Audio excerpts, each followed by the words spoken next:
एक मुलगा जो खूप आळशी होता, दिवसभर काहीच करायचं नाही, फक्त बसून राहायचा. त्याचे वडील शेतकरी होते, जे दिवसभर शेतात कामं करायचे, मेहनत करायचे. पण या मुलाला मात्र त्याचं काहीच नव्हतं. त्याला कुणाचीही काही पडली नसायची. तो दिवसभर फक्त बसून राहायचा, मज्जा करायचा.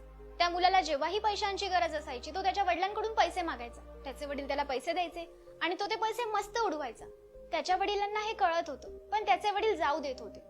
पण हळूहळू त्यांनाही कळलं की आता माझ्या मुलाचं हे जास्त होतंय आणि आता मला त्याला काहीतरी शिकवावंच लागेल. तो मोठा होतोय.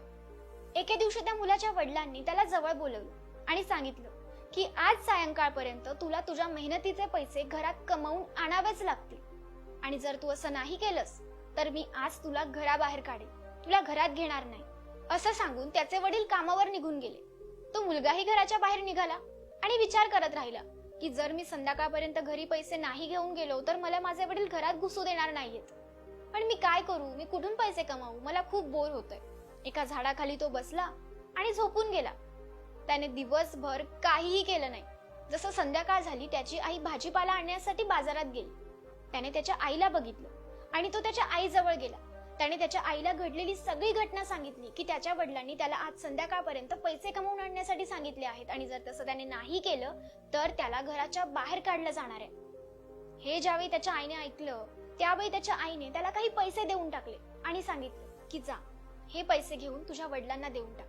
आणि मग त्या मुलाने तसंच केलं. त्याने सायंकाळी घरी जाऊन त्याच्या वडिलांना तेच पैसे देऊन टाकले.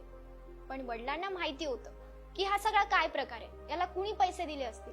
वडिलांना सगळं कळत होतं. वडिलांनी त्याला सांगितलं की जा, आता हे पैसे घेऊन जाऊन आपल्या घराबाहेर जी विहीर आहे तिच्यात टाकून दे.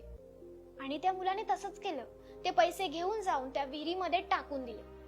दुसरा दिवस उजाडला. दुसऱ्या दिवशी त्याच्या वडिलांनी त्याच्या आईला माहेरी पाठवून दिलं आणि त्या मुलाला पुन्हा सांगितलं की तुला आज सुद्धा सायंकाळपर्यंत घरामध्ये पैसे कमावून आणायचे आहेत आणि जर तू असं नाही केलंस तर तुला मी घरात घेणार नाही. आणि त्या दिवशी तो मुलगा त्याच्या बहिणीजवळ गेला. त्याने त्याच्या बहिणीकडून पैसे घेतले आणि सायंकाळी ते त्याच्या वडिलांना दिले. वडिलांना माहिती होतं की याने याच्या बहिणीकडून पैसे घेतले. वडिलांनी त्याला सांगितलं की जा, आता हे पैसे विहिरीत टाकून दे. तो मुलगा गेला आणि त्याने ते पैसे विहिरीत टाकून दिले.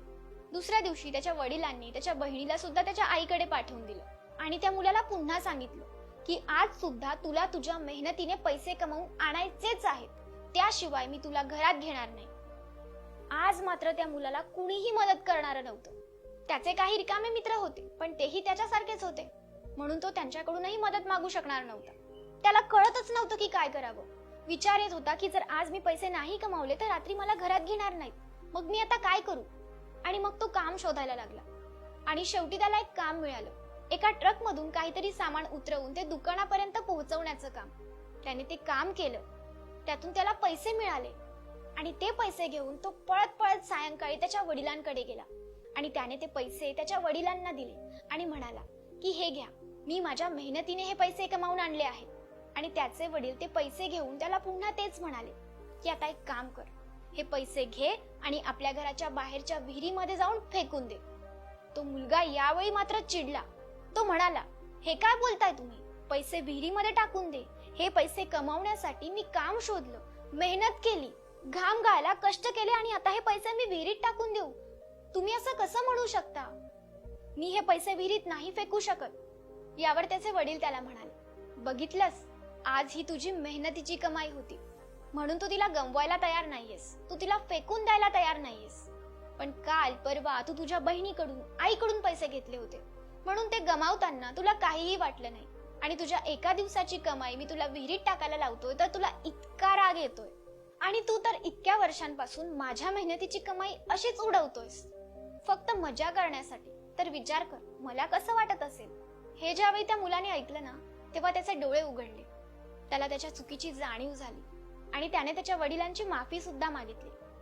मित्रांनो, आईची माया तर प्रत्येकालाच दिसते, पण वडिलांचं प्रेम, त्यांचा संघर्ष, त्यांनी आपल्यासाठी घेतलेले कष्ट याकडे बऱ्याचदा आपण दुर्लक्ष करतो.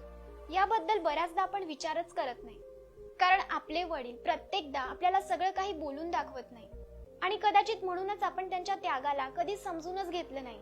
आपल्या वडिलांचं फक्त असणं हे किती महत्वाचं असतं याची जाणीव कदाचित आपल्याला आपले वडील गेल्यानंतर होते.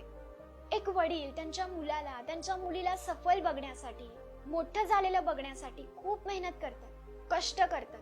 आणि जर तुम्ही तुमच्या वडिलांची किंमत करत नसाल ना, तुम्ही त्यांच्याकडून घेतलेले पैसे फक्त मजा करण्यासाठी वापरत असाल, तुम्ही अभ्यासाचं कारण सांगून दुसरं काही करत असाल, तर तुम्ही त्यांना धोका देताय, तुम्ही त्यांना फसवताय हे लक्षात ठेवा. आणि आपल्या आई वडिलांना फसवण्याची चूक कधीही करू नका. कारण आपल्या आई वडिलांचा आपल्यावर डोळे लावून विश्वास असतो आणि तो विश्वास जपणं हे आपलं कर्तव्य असतं.